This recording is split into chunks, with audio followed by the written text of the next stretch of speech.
자, 봉산탈춤 이어서 한번 해보도록 할게요. 우리 지난 시간에 여기까지 했고, 여기까지 해서 파짜놀이에 대해서 해봤고, 오늘은 여기부터, 파짜놀이가 아니라 운짜놀이에 대해서 했었구나. 지난 시간에 운짜놀이를 했고, 이번에는 파짜놀이를 다룬 재단 부분을 한번 봐보도록 할게요. 생원 부분 보자. 그러면 이번엔 파짜나 하여보자. 주둥이는 하얗고 몸뚱이는 알락달락한 자가 무슨 자냐? 라고 했는데, 자, 얘들아, 너네 파짜라는 말이 익숙하지 아는 사람이 많을 것 같긴 한데, 옛날에 양반들이 파짜놀이라는 것을 했거든? 이 파짜놀이라는 것은 뭐냐면은, 예를 들어서 목자라고 이야기를 했어. 이게 무슨 목자지? 그쵸? 나무 목자에다가 이거는 무슨 자자야? 아들 자자 해서 목자라고 하면은 이거를 어떻게 풀이하는 것이 파짜놀이냐면, 나무 목자와 아들 자자가 모두 쓰인 하나의 한자. 이거는 우리나라에서 두 번째로 많은 성씨 뭐지? 이거든. 이건 이라고 풀이하는 것이 바로 파짜입니다. 지금 이 양반들이 파짜놀이를 하자라고 이야기를 하고 있는 거야. 자, 그 다음 부분 서방 보면은 한참 생각하다가 운곡편에도 없는 자인데 그거 참 어렵습니다. 그 피마자라고 하는 자 아닙니까? 라고 얘기를 했어.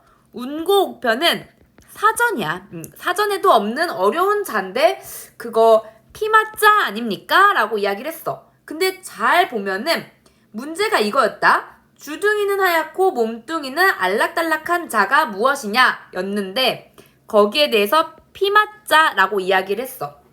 쌤이 아까 말했던 파짜놀이와는 차이가 있지.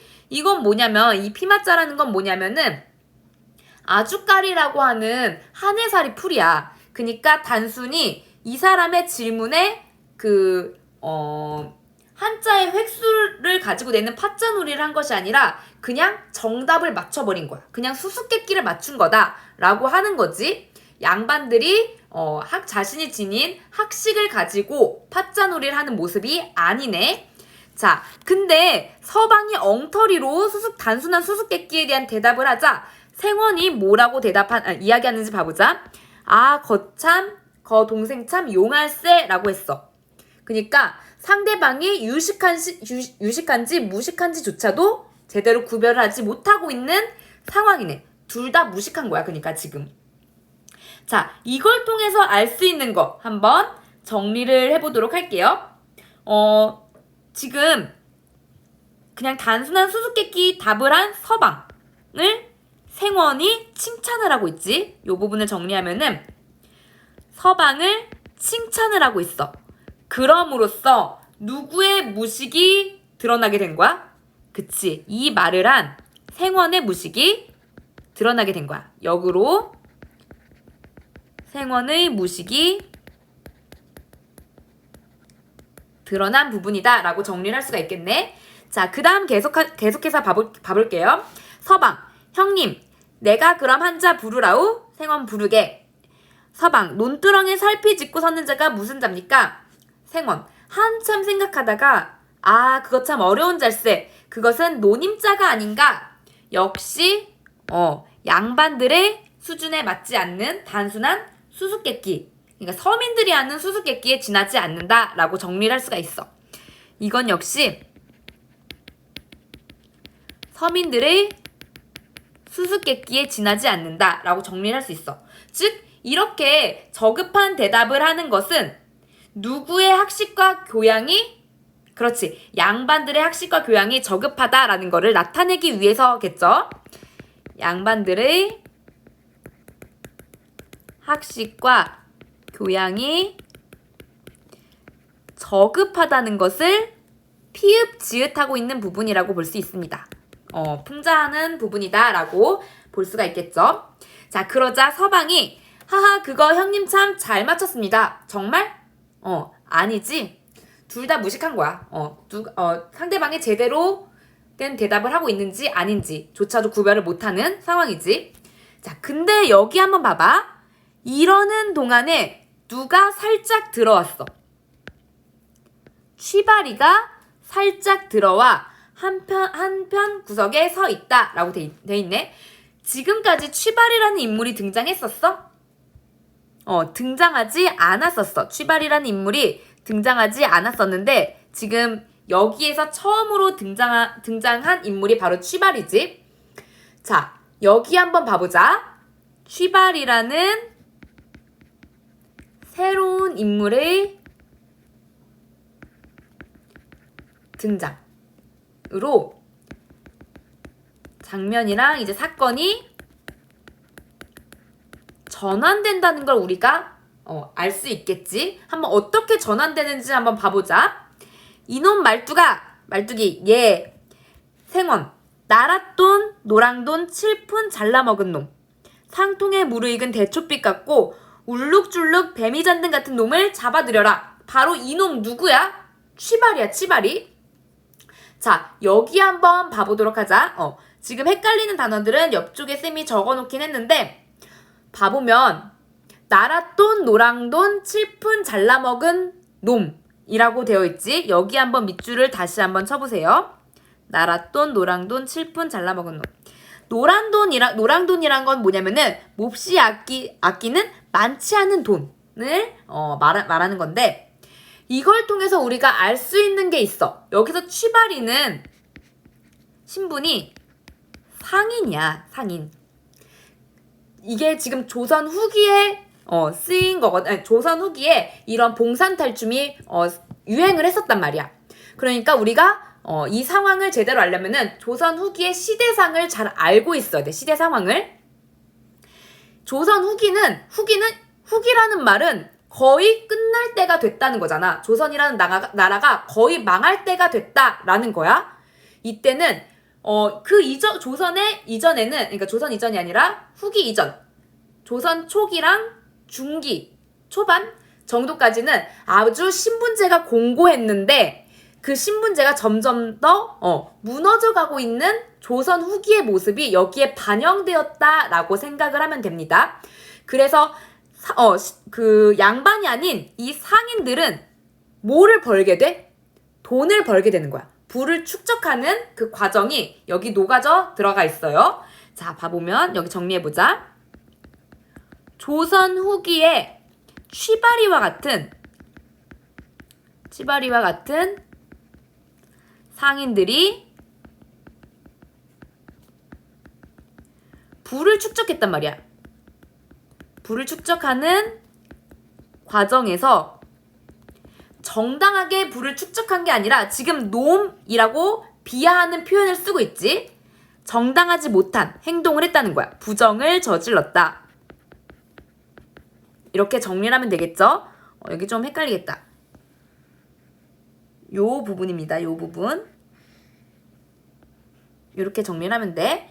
조선 후기 취바리와 같은 상인들이 부를 축적하는 과정에서 부정을 저질러서 지금 생원이 이렇게 이야기를 하는 거야. 그래서 울룩줄룩 뱀이 잔등 같은 놈, 뱀 같은 놈을 잡아들여라 라고 얘기를 하는 거야. 그러자 말뚝이 어떻게 이야기하는지 한번 봐보자. 그놈이 힘이 무량대각이요. 굉장히 세. 날래미 비호 같은데 호랑이처럼 굉장히 날쌔다. 새님의 전령이나 있으면 잡아올는지 거저는 잡아올 수 없습니다. 자, 전령이라는 거 나왔는데 이 전령이라는 거는 양반들만 가지고 있을 수 있는 거야. 즉, 이 명령할 때 명자거든. 명령이나 훈령을 말하는데 이거는 쌤이 방금 누구만 가지고 있을 수 있는 것? 양반의 권위를 나타내는 겁니다. 양반의 권위를 상징하는 물건이라고 볼 수가 있어. 그래서 전령이 있으면은 누구를 잡아올 수 있다? 그렇지. 취바리, 상인을 잡아올 수 있다. 그러면은 아직까지는 누구의 권위가 살아있다라는 거를 알 수가 있어? 그렇지. 양반들의 권위가 어느 정도 살아있으니까 아무리 신분제가 무너져가는 조선 후기라고 하더라도 양반의 권위가 어느 정도 살아있으니까 그게 있으면은 취바리가 잡혀올 거다라고 이야기를 한 거지. 그래서 보면은 종이를 보더니 말뚝에게 끌려 결국 누가 양반의 앞에 오게 됐어? 그렇지, 취바리가 양반의 앞에 오게 됐네. 자, 요 부분 한번 정리를 해보면 이어서 정리를 해볼게요. 쌤이 방금 이야기했던 것처럼 전령이라고 하는 것이 아직은 쓸모가 있어. 전령은 누구만이 가질 수 있는 건데? 양반들. 따라서 양반의 권위가 아직 살아있음을 보여주는 물건이다 라고 볼 수가 있겠죠. 자, 근데 말뚝이 어떻게 하나 봐. 취바리 엉덩이를 양반 코앞에 내밀게 하며, 그러니까 양반 코앞에 누구의 엉덩이가 있는 거야? 취바리의 엉덩이가 있는 거야. 자, 요 부분 한번 정리를 해보자. 양반들을 굉장히 말뚝이가 무시하고 있는 행동이네. 자, 이걸 정리하면 일부러 양반들을 조롱하려는 의도로 취바리의 엉덩이를 갖다 댄 거잖아. 의도적인 행동을 통해서 누구를 조롱하고 있는 거라고?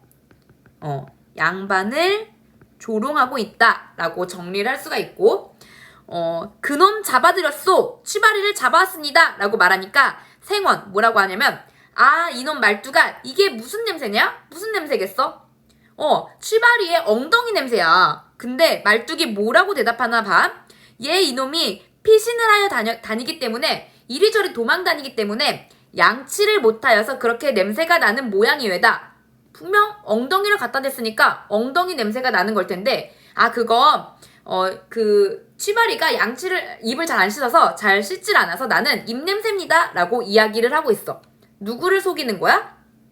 그렇지, 양반들을 속이고 있는 부분이다 라고 볼 수가 있지. 자, 이 부분 말뚝이의 비음 미음이네. 변명. 그치? 계속해서 말뚝이는 양반들이 뭐라고 하면 변명을 하고 있어. 양반을 조롱하면서 변명을 하고 있는 모습을 보여주고 있습니다. 자, 생원 뭐라고 하나 봐보자. 그러면 이놈의 모가지를 뽑아서 밑구녕에 갖다 박아라 라고 이야기를 했어. 이게, 자, 얘들아, 이런 단어 봐봐. 모가지, 밑구녕. 이런 단어가 양반들이 쓰는 단어니? 굉장히 저급하지? 저급한 비속어를 사용하고 있어. 자, 요 부분을 정리를 하면은 양반들이 뭐를 사용하고 있다고? 계층이 낮은 사람이나 쓸 법한 비속어를 사용하고 있어. 쌤들이 너네가 욕하는 거를 굉장히 듣기 싫어하는 이유 중에 하나가 굉장히 본인의 품위를 떨어뜨리는 행동이야. 그런 말을 쓰는 것은. 얘들아, 절대 욕 같은 거, 그냥 비속어 이런 거 사용하지 마세요. 속된 말들. 비속어를 사용함으로써 양반의 횡포와 폭력성을 드러내고 있지. 품위가 없어. 폭력성을 드러내. 이렇게 함으로써 웃음을 좀 유발하는 효과도 있습니다. 이게 아무래도 극이다 보니까. 그래서 이런 부분에서, 이런 비속어를 사용하는 부분에서 우리가 해학적인 것을 느낄 수가 있다라고 정리할 수가 있겠죠. 이 해학적인 거, 쌤 우리 앞에서 했었지. 우스꽝스럽게 웃음을 유발함으로써 그 부정적인 대상에 대해서 비판을 하고 있는 것이라고 했어. 근데 공격적인 비판이 아니라 어떤 연민이나 동정의 마음을 느끼게 하는 비판이다 라고 얘기를 했고, 그 다음 마지막 부분 한번 봐보도록 하자. 이 부분도 중요합니다. 자, 봐보면 말뚝이 새님 말씀 들으시오. 자, 여기가 중요해. 밑줄 치면서 같이 봐보도록 할게요. 시대가 금전이면 그만인데 하필 이놈을 잡아다 죽이면 못하오? 돈이나 몇백냥 내라고 하야 우리끼리 논아 쓰도록 하면 새님 좋고 나도 돈냥이나 벌어 쓰지 않겠소? 얘들아, 이 시대는 일단 모으면은 되는 것 같아. 여기 나타난 단어로 이야기해볼까? 금전. 돈이면 되는 것 같아. 그치? 그래서 돈으로 모든 거를 그냥 해결하자. 돈을 받고 그냥 문제를 입 싹 닫아버리자. 묵인해버리자. 라고 이야기를 하고 있는 거야. 자, 그러면 요 부분을 통해서 알 수 있는 거, 이런 걸 돈이 가장 최우선시 되는 가장 중요한 가치다라고 생각되는 시대. 우리가 무슨 시대라고 얘기하지? 물질 만능주의 시대라고 얘기하지? 자, 정리해 볼게요. 돈으로 모든 것을 해결할 수 있다고 생각하는 무슨 주의? 물질 만능주의. 생각하는 물질 만능주의가 팽배했다라는 걸 우리가 알 수 있어. 그리고 돈을 우리가 받고 그냥 입을 싹 닫아버리자라고 얘기했어. 우리가 이런 거를 부정부패라고 이야기를 하죠. 그래서 이 부분을 통해서 우리는 양반들의 부정부패가 심했다는 거를 짐작할 수 있다는 거야. 양반들의 부정부패가 심했다는 것을 짐작할 수 있다. 쌤이 이 부분이 중요하다라고 이야기한 것은 그 당시의 생활상을 알 수 있기 때문에, 그 당시의 어떤 시대상을 알 수 있기 때문에 물질 만능주의가 팽배했다. 첫 번째. 그 다음에 두 번째는 양반들의 뭐가 심했다? 부정부패가 심했다. 요렇게 정리를 하면 되겠습니다. 자, 그러면은 여기까지 해서 우리가 배우고자 했던 제6과장 무슨 춤이었더라?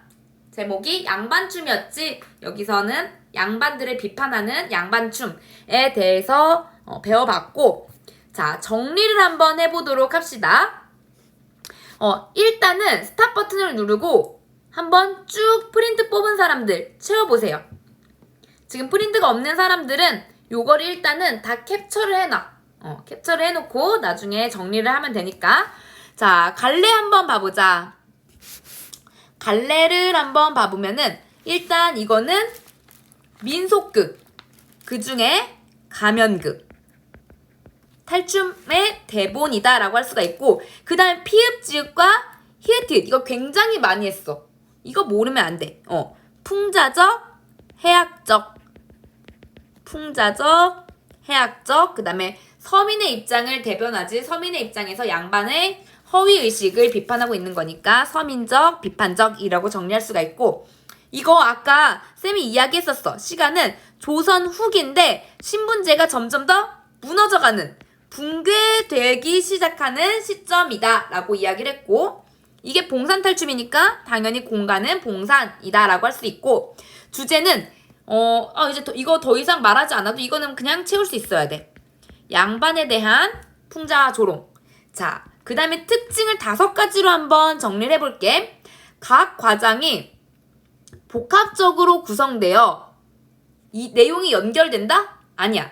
다양한 복합적인 이야기들이 존재하는데 그것이 다 독립적으로 존재한다. 독립적 구성이라고 이야기를 했고, 그 다음에 두 번째 보면은 일정한 재단 구조가 반복되고 있는 거지. 쉬로 시작하고, 그 다음에 양반들이 위험을 갖춘 상태로 처음에는 등장을 하지만 말뚝이가 양반들을 조롱하고 양반들을 화내고 말뚝이 변명하고 앞에서 했습니다. 문제로 풀었어. 헷갈리는 사람들 다시 한번 봐봐. 반복되면서 이야기가 전개되고, 세 번째를 보면은 언어 유희, 열거, 대구, 익살 과장 등을 통해서 풍자와 비판의 의도를 가지고 이러한 언어 유희, 열거, 대구, 익살 과장 같은 걸 사용한다고 했고, 요것도 이따 학습 활동으로 나오니까 거기서 한번 같이 봐보도록 하고, 무슨 계층의 언어, 말뚝이로 대변되는 서민 계층의 언어와 그 다음에 한자어 같은 거, 어느 계층의 언어야? 양반 계층이지. 양반 계층의 언어가 함께 사용됐다. 그치? 양면성을 가지고 있어. 그 다음 5번째는 무대와 객석. 이거 마당에서 그냥 한다고 했었잖아, 쌤이. 그냥 아래 흙이랑 모래 같은 게 깔려 있어. 그리고 그냥 동그랗게 사람들이 주변에 앉아 있는 거야. 무대와 객석. 그 다음에 배우와 관객이, 배우가 관객한테 말 걸어 안 걸어? 말 걸었지? 여기서 그래서 여보 양반들 들으시오 라고 하면서 그 관객들, 상민들한테 양반이라고 불렀었다 라고 얘기한 적이 있어요.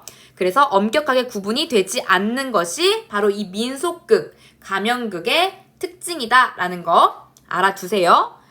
자, 그 다음 한번 봐보도록 하자. 더 알아보기 한번 봐보면 봉사탈춤이 아니고 여기 니은이 빠졌네. 봉산탈춤의 전체 구성과 반영된 사회상. 우리는 지금 몇 과장 배웠어? 6과장을 배웠는데 총 봉산탈춤은 7과장으로 이루어져 있다라고 얘기했었잖아. 근데 여기에서 되게 중요한 유명한 과장이 뭐냐면 우리가 배웠던 양반춤, 그 다음에 2과장 팔목중춤, 그 다음에 7과장 미알춤이야. 이 팔목중춤은 뭐냐면은 파괴가 뭐냐면 스님이 지켜야 할 도리들이 있잖아. 스님이 지켜야 할 것들이 있는데 사람들 앞에서는 그걸 지키는 척을 하지만 결국 뒤에서는 지키지 않는 것을 바로 파괴승이라고 이야기를 합니다. 자, 그 다음에 우리 양반춤은 했고 미알춤은 뭐냐면은 영감과 미알과 덜머리집이라는 사람이 나오는데 이 영감은 남자고 미알과 덜머리집은 여자야. 그래서 삼각관계로 결국에는 영감과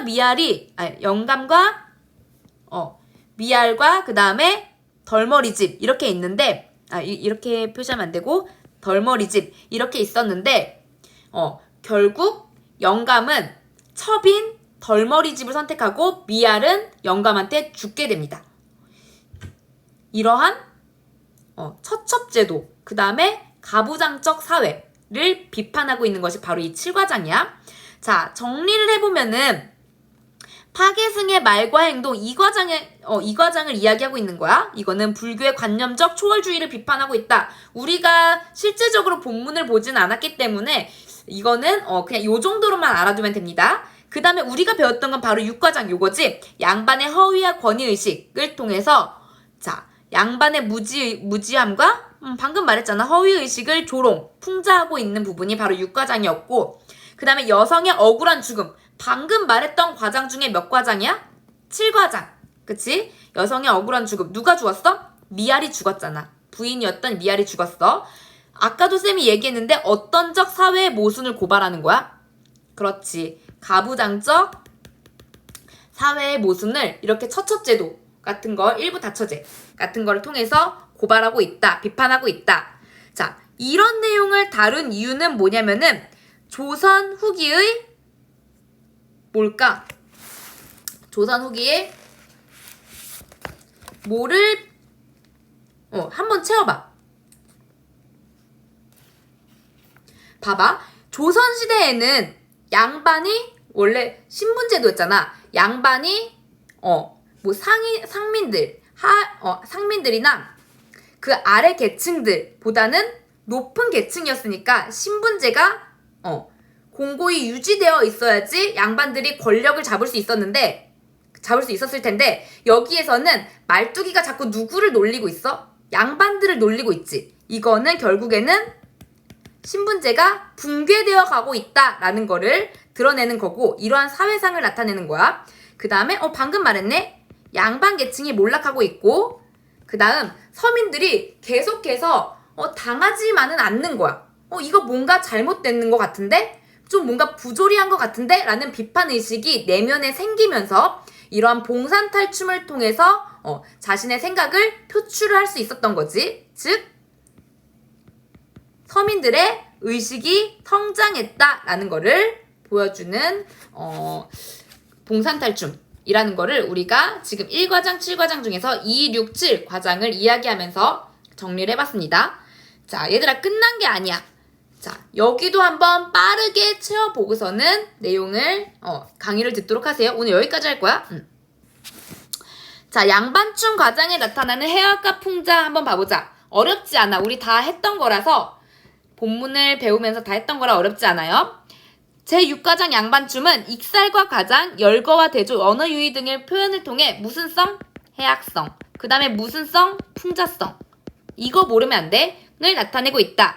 이는 말뚝이의 대사에서 잘 나타나는데 말뚝이는 양반을 우스꽝스럽게 표현을 하고 있어. 이런 걸 무슨 화라고 하지? 희화화라고 하죠. 희화화하여 웃음을 유발하고 동시에 양반의 어리석음과 무능함을 폭로하고 있다. 자, 또한 봉산탈춤의 다른 과장에서도 우리 다른 과장 방금 여기서 대략적으로 봤는데 다른 과장에서도 기존의 사회현상에 대한 비판 정신이 해학과 풍자를 통해 드러난다. 이는 탈춤이 누구 중심으로 놀던 거야? 양반 중심으로 놀던 거면은 양반들이 자기를 깎아내리면서 놀겠어? 그렇지 않겠지. 평민들이 중심으로 즐기던 놀이라는 특징에서 비롯된 것이다. 자, 했던 거를 반복하는 거니까 빠르게 가보도록 할게요. 양반춤 과장 제6과장 표현상 특징을 보면은 첫 번째, 양반을 조롱하는 무엇과 쉬로 시작해서 춤으로 끝나는 재담과 그 다음에 쌤이 동음 이의어를 활용한 언어 유희 이런 거 얘기했었지. 양반이 근데 계잘량이랑 그 다음에 개다리 소반의 반자를 써서 양반이다 라고 하면서 언어 유희 얘기했었고, 비속어, 서민들이 쓰는 비속어와 한자어가 동시에 사용돼서 언어의 무슨 성? 양면성이 드러나는 것이 이 양반춤 과정의 특징 중에 하나라고 볼 수가 있고, 무슨적 채취가 풍기는 언어를 구사했어.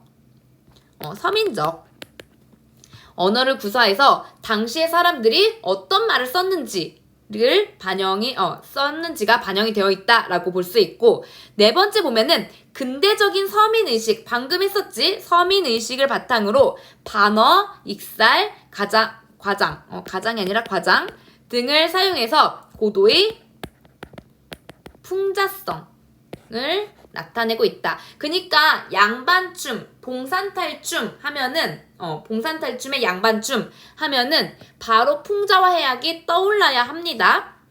자, 그 다음 한번 봐보자. 관객과 악공의 역할. 여기에서는 배우들이 관객과 악공한테 말을 걸었어, 안 걸었어? 말을 걸었어. 그리고 관객과 악공은 이 극의 수동적 참여자, 능동적 참여자? 능동적 참여자라는 걸 일단 알고 한번 봐보도록 합시다. 관객, 양반에 대한 말뚝의 희롱이 성공적으로 이루어지도록. 이게 뭐야? 쌤이 오타를 냈네? 이게 사실 미음 쌍디귿이야. 누구와 한 편이 되는 거야? 관객들이 양반이랑 한 편이 되겠니? 아니면은 말뚝이와 한 편이 되겠니?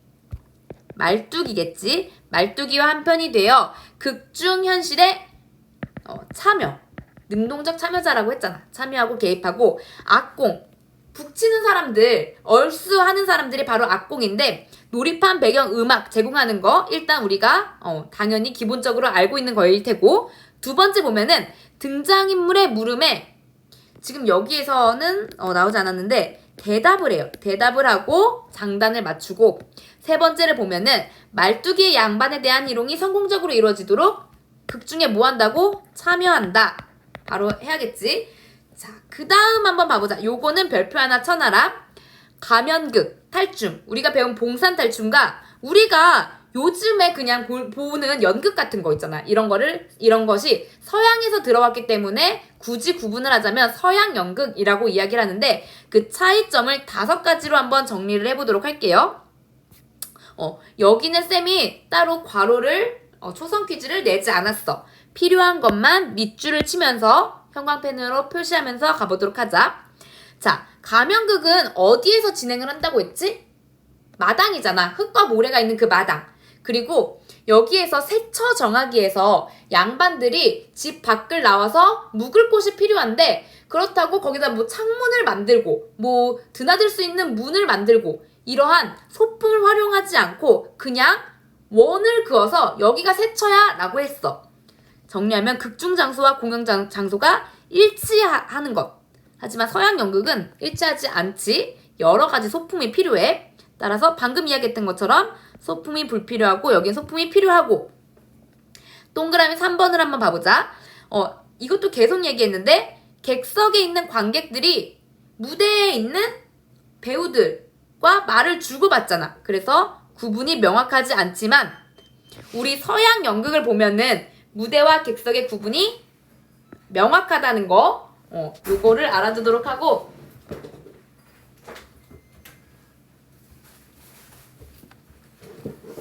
그 다음 4번째를 보면은 관객의 극에 참여가 가능하다. 이건 3번째랑 연결시켜서 알아두면 되겠네. 그래서 쌤이 아까 관객과 악공을 이야기할 때 능동적 참여자들이라고 얘기를 했죠. 능동적 참여자들이라고 얘기를 했고, 반면에 우리가 지금 현대 서양 연극을 보러 가면은 거기에서 관객과 배우들이 말을 자유롭게 주고받지 않는단 말이야. 그래서 가면극 탈춤에 비해서는 수동적 참여자라고 이야기를 할 수가 있습니다. 그 다음에 너네가 처음 보는 말이 나올 텐데 5번에 한번 봐봐. 서로 무슨 관계가 없다? 인과관계가 일단 없어. 그리고 무슨 식 구성이다 라고 되어 있어? 옴니버스식 구성이다 라고 되어 있지. 얘들아, 이거는 쌤이 예를 들어서 이야기를 해줄 테니까 그 개념만 이해를 해두도록 하세요. 이 옴니버스식 구성이라고 하는 건 뭐냐면은 하나의 큰 주제를 가지고 각기 다른 인물들이 그 주제에 맞게 이야기가 펼쳐져 나가는 거를 합쳐서 옴니버스식 구성이라고 해. 예를 들어볼게. 예를 들어보면은 크리스마스에 일어난 일이라는 큰 주제가 있어. 그러면 쌤이 아까 같은 인물들이라고 했어? 서로 다른 인물들이라고 했어? 다른 인물들이라고 했지? 주제가 크리스마스에 일어난 일이라면은 첫 번째 이야기에서는 A와 B가 눈싸움을 한 이야기. 크리스마스 때. 자, 두 번째는 C와 D가 크리스마스 때 같이 트리를 만든 이야기. 그 다음에 세 번째는 E랑 F가 크리스마스 때 같이 파티를 한 이야기. 각각은 인물도 다르고 한 행동도 달라. 근데 공통적으로 언제 일어난 일이라고? 크리스마스 때 일어난 일이라고. 이 1, 2, 3이라는 이야기를 전부 다 하나로 묶어서 크리스마스에 일어난 일이라는 책을 냈어. 제목으로 책을 냈으면 그 책은 바로 무슨 구성으로 되어 있다라고 본다고? 옴니버스식 구성이다 라고 이야기를 할 수 있다라는 거. 자, 일단은 요 단어 알아두도록 하고 그 다음에 서양 연극 한번 봐보도록 하자. 서양 연극 보면은 처음부터 끝까지 내용이 끊어지지 않고 연결이 돼. 그래서 유기적인 관계라고 볼 수가 있죠. 근데 옴니버스식이 봉산탈춤에 어떻게 적용이 되냐면은 아까 각 과장에서 이 과장에서는 누가 나왔었어? 스님이 나왔었지. 스님이 나왔고 그래서 파괴승에 대해서 다뤘었고 그 다음에 우리 6과장에서는 누구와 누가 나왔었지? 양반, 말뚝이, 취바리가 나왔었지. 양반들이 나왔었어. 여기에서는 스님, 파괴승 안 나와요. 그리고 7과장에서는 또 누가 나왔었다고? 영감, 미알, 덜머리집이 나와서 결국 미알이 영감에게 맞아 죽게 되는 이런 가부장적 사회의 모순에 대해서 고발을 했었지. 자, 이런 게 다 묶여서 조선 후기의 시대상을 보여주고 이거를 풍자하는 하나의 큰 주제로 엮을 수가 있다는 거야. 그래서 이 봉산탈춤 역시 옴니버스식 구성이다 라고 이야기를 할 수 있다는 거 잘 이해를 해두도록 하세요. 자, 마지막 부분 보고 마치도록 하자. 양반 삼형제의 놀이와 말뚝이의 말에 나타나는 특징을 파악해보자. 지금 여기까지는 우리 지난 시간에 본 거고 시조읽기랑 운자놀이 그 다음에 파자놀이는 오늘 처음으로 시작한 부분인데 이 놀이의 내용을 평가해보자.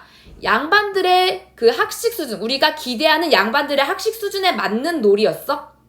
아니었지. 오히려 양반들의 무지함을 드러내는 조롱하고 비판하는 그런 부분이었다라고 쌤이 아까 이야기를 했는데 봐보면 시조읽기부터 봐보자. 양반들이 부르는 시조가 양반들이 서로 시조를 주고받기로 했는데 중간에 갑자기 누가 끼어들었냐면은 여기도 미음하고 이라고 돼 있는데 미음 쌍디귿입니다. 여기 말뚝이라고 써놓을게요. 말뚝이가 갑자기 끼어들어서 자기도 시조를 불렀어. 즉 양반이 시조를 읊는 것과 말뚝이가 부르는 민요가 비슷했단 말이야. 그러니까 누구의 지적 수준이 크게 다르지 않아? 양반과 그렇지. 서민인 말뚝이의 지적 수준이 크게 다르지 않다라는 거를 시조읽기 재담에서 보여줬었고, 자, 운자놀이 한번 봐보자. 쌤이 운자놀이 하면서 뭐 얘기했었더라? 그 라임 맞추는 거, 노래나 랩에서 라임 맞추는 거, 그 놀이라고 얘기를 했었는데, 생원과 서방의 운자놀이는 지명을 나열하거나 의미가 없는 용어를 나열해 운자만 맞춘, 그치, 말장난에 지나지 않는다. 얘들아, 라임을 맞추기만 하면 그것이 좋은 가사가 되는 거야? 그렇지 않지?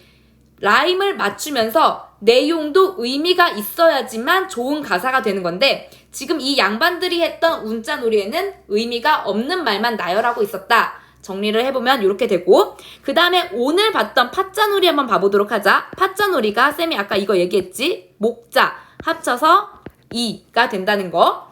자, 파자놀이는 한자의 자획을 나누거나 합쳐서 맞히는 놀이지만, 생원과 서방의 파자놀이는 그냥 단순한 수수께끼에 지나지 않았다. 그냥 서민들의 수수께끼에 지나지 않아서 양반들의 무지함을 보여주는 하나의 재담이었다라고 이야기를 했었고, 자, 마지막 부분 봐보도록 합시다.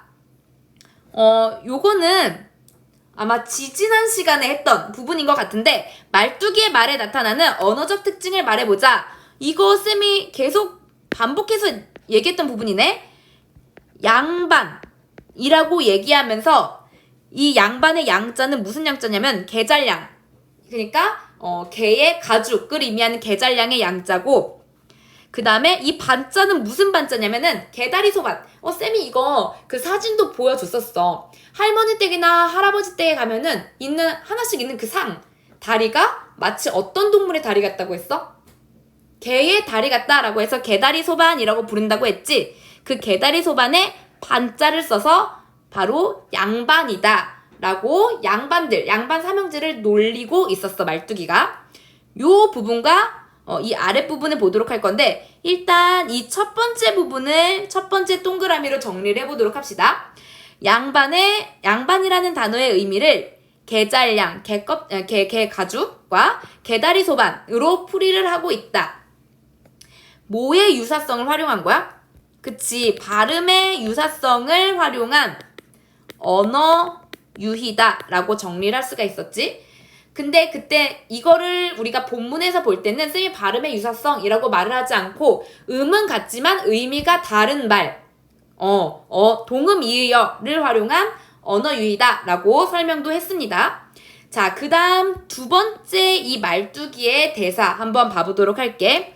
동은 여울이요. 동쪽은 물이 흐르고 있고 서는 9월이라. 그러니까 이게 봉산탈춤이라서 봉산이라는 지역에서 행해졌던 탈춤이거든. 근데 이 봉산탈춤의 서쪽에는 9월산이라는 산이 있었대. 그래서 그 말을 하고 있는 거예요. 동쪽은 물이 흐르고 서쪽에는 9월산이 있다. 동여울 서구월 남들이 북향산 방방곡곡 면면촌촌이 바위 틈틈이 모래 잼잼이 참나무 결결이 다 찾아다녀도 샌님, 즉 양반 비뚝한 놈, 아까 쌤 이거 옛날에 뭐라고 했지? 저저번 시간에? 비슷한 놈도 없습디다 라고 얘기를 했어.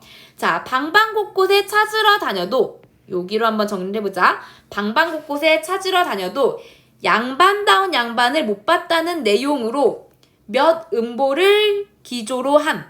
얘들아, 음보가 뭐야? 음보할 때 보자가 보폭할 때 보자야. 걸음 보자야. 그러니까 한 걸음을 걸으면서 내뱉는 말.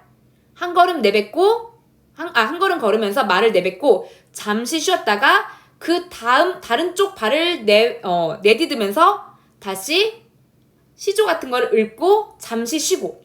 즉 정리하면은 끊어있는 단위, 쉬어있는 단위라고 생각을 하면 돼. 근데 한 걸음을 내디딜 때 굉장히 많은 말들을 할 수 있어? 그치? 몇 글자 못 말하겠지? 한 걸음 내딛는 순간이 뭐 0. 몇몇 초밖에 안 될 테니까.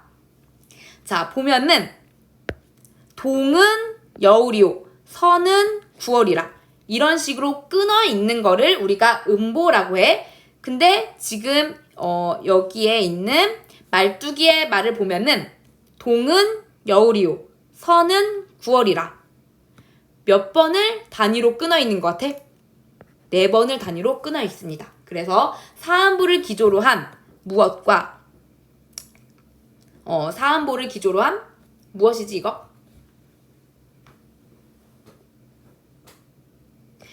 사음보를 기조로 한 언어와 여기가 과가 아니라 와예요. 그 다음에 대구, 첩어, 열거, 과장 등을 활용한 언어 유희로 양반을 조롱하고 있다 라는 거.